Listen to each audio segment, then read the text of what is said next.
Hello, welcome to Duncan Egg Bricks and to part 37 of my Hogwarts MOC series. Today I've been a little bit cheeky in that what we're looking at is not part of Hogwarts Castle or the grounds, and it's not even part of Hogsmeade Village. However, if we're going to be visiting Hogwarts, then we'll definitely need to use this. Of course, it is the Hogwarts Express, and in particular the changes I've made to my Hogwarts Express carriage since I first built it over a year ago. If you don't know, then the first two videos that I ever posted on this channel were about the two models in front of you. In the foreground we have got the Hogwarts Castle locomotive, otherwise known in real life as Alton Hall, which I had the pleasure of seeing again when I went on my birthday visit to the Warner Brothers Studios tour. Now, this hasn't changed very much since that last video, or rather the first video that I ever made was on this. The only changes really are as I have swapped the inside-out tyre that was making up the funnel for a regular tyre. That was basically because the stress the part was under caused it to break, so I swapped it for a new one and, cried myself to sleep having broken a Lego piece. Other than that, things haven't really changed. I am still planning on doing instructions for the locomotive and also for the new design of carriage. They're still ongoing. I'm just having a little bit of trouble figuring out how to do the instructions for the tender and the power functions inside it, but they will be coming at some point, I promise. I know it's been over a year. But anyway, that's not the subject of the video today, so we'll just slide that out of shot. But yes, we're going to be taking a look at the carriage. Now, the carriage was my second video that I made, and at the time I was very happy with it. If you want to check out what I said that first time round, then the link is in the corner. I'll also link the video for the Hogwarts Express locomotive too. Like I said, I was happy with the carriage, and I still am. Mainly the thing that has changed is, two things, the roof and also the interior. The roof has changed because what I was originally using, which was just some plain 1x3 dark bluish grey curved slopes, whilst it looked alright, it wasn't particularly accurate, and the shape bothered me a little bit, so I've come up with a better solution. And the other thing I've changed is I've actually added an interior because it was completely lacking one before. And I thought that was a shame because it's if I do say so myself, quite a nice model on the outside, and not having an interior was letting it down a little bit. So we'll look at both of those things today. Let's start on the outside with the roof. Here is the bag with all the 1x3 dark bluish grey curved slopes that I'd used for it. There were 96 in total, and they were a right pain to get hold of. Lego don't actually make the too wide version of this, which would have been a lot easier. Well, they don't make it in dark grey, I should say. So I had to get an awful lot of these. I couldn't get them from all one seller, not in the UK where I was looking. So it was a pain to get them, and they looked fine at the time. It was a fairly simple construction in terms of the roof. It was just a bunch of plates and then layered on top, plates holding them together, and then these slopes on the side, and then a row of tiles and jumpers down the middle to hold on the roof fence. Now, I was never 100% happy with it, but I stuck with it at the time because I purchased all these parts. And I'm still thinking of something to do with these, whether I'll try and sell them on or, maybe put them towards some other sort of MOC. I don't know.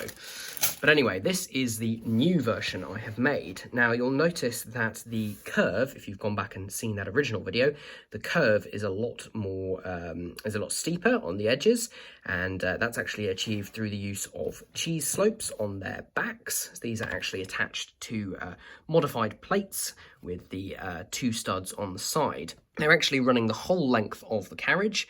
I had to use an awful lot of them, in fact all of the ones that I own plus some extra, so I'm completely out of those and need to find a few more in case I need to try any other MOCs.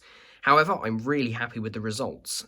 If you don't know, the Hogwarts Express carriages in the films are actually British Railways Mark I carriages. It's a real type of carriage. It was made during the 1960s as, I think, the first sort of mass-produced steel-bodied coaches. If you know more than that about, or you know more than me about trains, then please correct me. But the roofs on those were very sharply curved. They sort of slope and then get much steeper towards the edges. And I just felt that it wasn't representing it very well in that first build. So I've gone back, done some redesigning. It meant changing all these tiles that go along the tops of the windows into dark bluish grey, so I had to get a bunch of those, and then getting an awful lot of these 1x1 and 1x2 cheese slopes in dark bluish grey, along with a lot of 1 wide and 2 wide curved slopes in dark bluish grey. I've also put in some fairly accurately positioned roof vents, and these just use 1x1 round tiles in dark bluish grey, just like that. Underneath them is a 1x1 regular plate, and then to fill the gap is another cheese slope, 1x1. Obviously you can tell they're not curved like the rest, but I think the overall effect is pretty good, and I like how it looks. It's actually quite a sturdy design. I was worried that it would end up being a bit weak, but the roof does stay together quite well, just knocking the camera, and it's still designed, as the previous version was, to come off. I have had to change the number of studs that hold it down just to keep things a bit flat, so it's a little harder to take off, but when you do, you can see the underside is a real mishmash of colours. The only things that really matter are these red pieces at either end, just to make sure that everything looks right with the coach ends, and then everything else is just loads of different colours, and then underneath, or rather on top, if we're looking at it the right way up, are lots and lots of 2x3 plates, and then on top of that, I think they're actually another layer of 2x3 plates with these tiles and slopes on top. There's still a little bit of flex in the thing overall, but once it's clamped down onto the carriage, it is really solid, and I'm very, very happy with this. When I do go ahead and build some more carriages for this in future, this will be the design I'm going to use. So there we go, that was the roof. Now let's take a look at something that didn't exist before, which is the interior. I went back and forth on how to create the best interior for this carriage.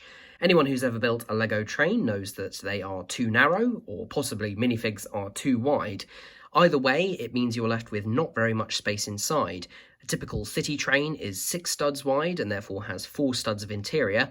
Mine is actually a 7 stud wide build, which is more in keeping with a more realistic British train especially, and therefore I had 5 studs to play with. The way I've decided to split that up is actually to use 2 studs for a compartment on one side, a single stud in the middle for the dividing wall, and then the other 2 studs for a corridor. Now, this isn't strictly accurate. The compartments should be probably about twice as wide as the corridor, but it was the best compromise I could come up with. The other compromise I've had to go with is to have 2 windows per compartment. If I actually pick up the piece I took off in order to show you here, you can see there are 2 windows there. You've got Ron and then 2 windows, just breaking bits of the wall off. And although the real carriages only have 1, if I'd done that, the figures would be sitting foot to foot, and I really didn't want that. It just looked a bit cramped. So 2 windows it is, and we'll just have to ignore the fact it doesn't quite work. I think the overall effect, though, is really nice. You can see I've got 2 scenes from 2 different films here. We've got Harry and then the Dementor in the corridor outside. And then further down here, we've got Ron, and eventually I'm going to put the Harry from my advent calendar there, so they can be on their first trip to Hogwarts with the trolley witch outside. This took a little bit of working to get any type of figure in here.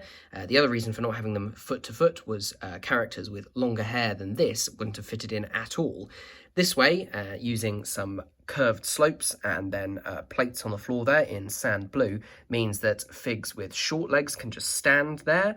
Figs with medium legs can sit and there's plenty of space behind them, and then figs with regular legs, I don't have any in at the moment, can sit there and still have plenty of space for hair or anything else behind them. And yeah, ultimately I'm really happy with how this looks. I just added a little light on the inside wall as a bit of decoration. Again, that's taking a detail from this that was actually in a different place. It's actually above the seat backs, and just moved it to the wall as something to break up the space. Obviously, the colours are a little bit off in that we've got red walls and we don't really, but that's just Lego, you know. Until they produce a Lego piece which is different colours on different sides, we're just going to have to compromise with that. Obviously, there are only 2 compartments in this carriage, and that's because this is what's known as a brake carriage, which means it's got a brake compartment or a place for a guard to go. And I've also created that just here. So there's a little bit here where the doors would be, and then moving further, I've created a small door here. It doesn't actually open, and inside we've got a few details. Let me just move this over so we get a bit more light inside there. It's a little bit difficult to see with all the cramped conditions. You might just be able to see a small wheel there. That's a brake wheel that the guard can apply if the carriages become detached. And there's a couple of a dial, and there's just a printed 1x1 round tile just there. It's just one of those gauge prints. And then in the back, we've got some space for luggage. Again, that would usually go in the luggage racks above the seats, but since there's no space, I thought I might as well make good use of it at the back. There's just a couple of pirate-style trunks, and then a couple of crates with a makeshift lid. So there we go, that's the interior of my carriage, except for one final thing, which is very important on a long trip from London up to Scotland, and that is, of course, a toilet, which you can just about see in there. There's no way you get a fig in it. It's just one of those bowl pieces with a 2x2 round tile with the hole through the centre acting as the seat. It's probably not necessary, but at the end of the day, I like having those little details that even if you can't see them, you know that they're there and can get some enjoyment out of them. I'll just spin this round so you can get a better view down the corridor. It doesn't have a huge amount of details in it, but you'll be able to see the little doors I've created for the compartments, just with a silver 1x1 round tile acting as a handle. And there's another one down here for the toilet. And then we've got the trolley witch from the 2018 Hogwarts Express set, along with her trolley. And then a Dementor, which also came in that set, and which I've just had to modify the ghost-style leg piece just for a regular black 1x2. Just so that it could fit in there. And there we go, we get an alternate view through the windows on the outside of everything going on inside. So yeah, I'm really happy with this overall, and I'm very glad with the changes that I've made. Now, it wouldn't be a Hogwarts Express video without some footage of it running. Just ignore the random Lego paraphernalia in the background. Let's give it a test on my very small track. There we go. That seems to be working. So yeah, this coach will have gotten a little bit heavier now that I've added the extra weight of the interior, but the motor in the tender seems to be doing its job. Yeah, if you don't know and haven't seen my Hogwarts Express video, the one on the locomotive, there is a Power Functions motor in the tender, or rather under it, along with a battery box and an IR receiver, so the loco itself is not actually powered. But yeah, it seems to be working really well. I'm really happy with that. Obviously, it still looks a little bit strange with just one carriage attached, and these Lego tracks are very tight in terms of the curve radius, but it does look really good. Just try and get a little bit lower to the ground. We can just see it going past. And there we go. There is my Hogwarts Express. I hope you've enjoyed the video and the modifications that I've made. Like I said, I will be going through and creating instructions for both the engine and the coach, and more coaches will come in the future. In the meantime, if you want to stay up to date with all my videos, then please subscribe to the channel, hit the bell icon for notifications, leave a comment down below and I'll do my best to get back to you. And until next time, have a good one. Bye.